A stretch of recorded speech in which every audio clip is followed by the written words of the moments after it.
दोस्तों, समीक्षा अधिकारी का जो एग्जामिनेशन होना है उसके विषय पर यहाँ पर हम बात करेंगे कि ये एग्जामिनेशन कब होगा और क्या जो अभी आपने यूपी पीसीएस प्रीलिम्स 2024 का रिजल्ट देखा है, ऐसा ही कुछ चौंकाने वाला परिणाम आपको समीक्षा अधिकारी में भी देखने को मिलेगा और क्यों लगातार डिले होता जा रहा है समीक्षा अधिकारी का एग्जामिनेशन।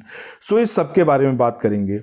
आगे बात करें इससे पहले सबसे ज़्यादा इंपॉर्टेंट चीज़ ये अपने आप दिमाग में सेट कर लो कि जब आप यूपी पीएससी या फिर यूपी ट्रिपल एस या फिर मैं कहूँ तो यूपी में कोई भी एग्ज़ाम आप देने जा रहे हो, तो एक जो कहते हैं ना कि साथ में है, मतलब कंपटीशन के साथ में ये और एक हार्डनेस का वो बना दिया गया है, लेवल सेट कर दिया गया है कि ये सारी चीज़ों से आपको दो चार होना पड़ेगा। पहला, एग्जामिनेशन लीक हो सकता है। दूसरा, जो रिजल्ट आएगा उसमें आपको विसंगतियां देखने को मिल सकती हैं। तीसरा, अगर यूपी पीएससी की बात करें तो 100% है भैया, कोई भी एग्जामिनेशन आप कंडक्ट कराओगे कुछ ना कुछ क्वेश्चंस आपको गलत देखने को मिलेंगे और यही जो क्वेश्चंस होंगे ये रिजल्ट पे इम्पैक्ट करेंगे, जिसकी वजह से कौन पास हुआ कौन फेल हुआ बताना थोड़ा सा मुश्किल हो जाएगा।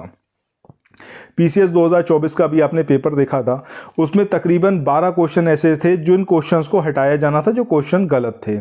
आयोग ने सीधे रिजल्ट जारी किया। ये सबसे बड़ी मतलब कहें तो खामी है आयोग की कि भाई पहले आप रिवाइज्ड आंसर की जारी करते, उसके बाद फाइनल रिजल्ट बनाते और साथ में सबको मार्कशीट देते।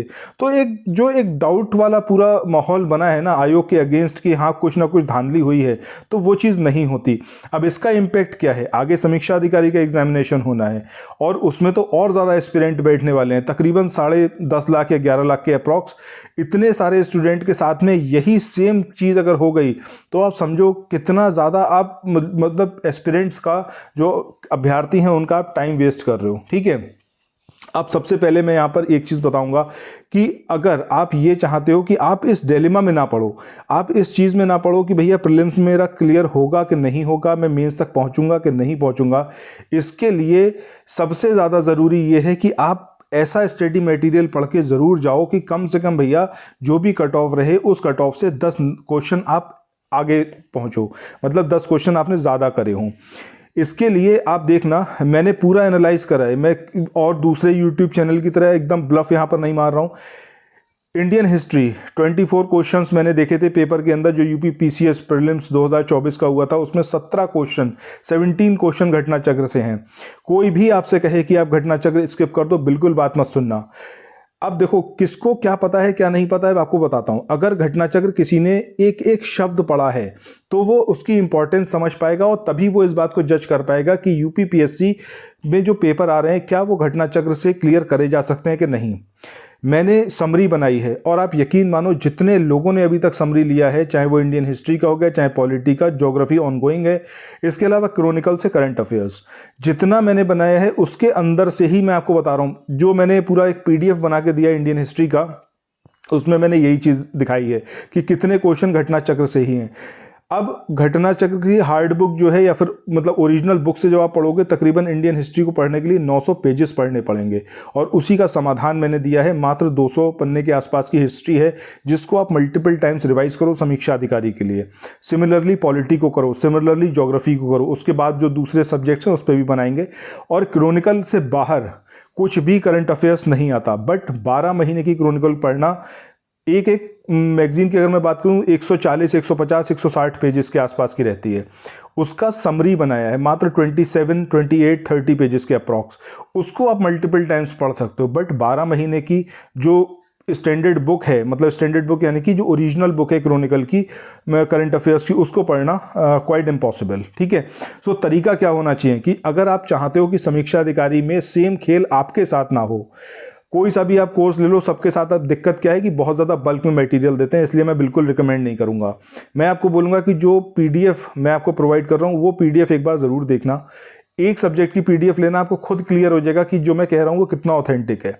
आप सिर्फ उसको पढ़ना अच्छे से, आप देखना कि एग्जामिनेशन में आप इस पूरे डिलेमा से बाहर होके, यानी कि कुछ भी कितनी विसंगति हो जाए, आप कट ऑफ से 10 क्वेश्चन एबव पे खड़े होगे और फिर आपको कोई इशू नहीं होगा।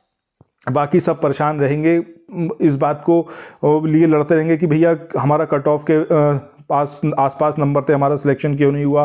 कुछ का 5 6 7 क्वेश्चन ज़्यादा होगा बट वो भी उसके अंदर फंस जाएगा, बट 10 क्वेश्चन के आसपास का मार्जिन लेके चलोगे ना तो कोई इशू नहीं आएगा।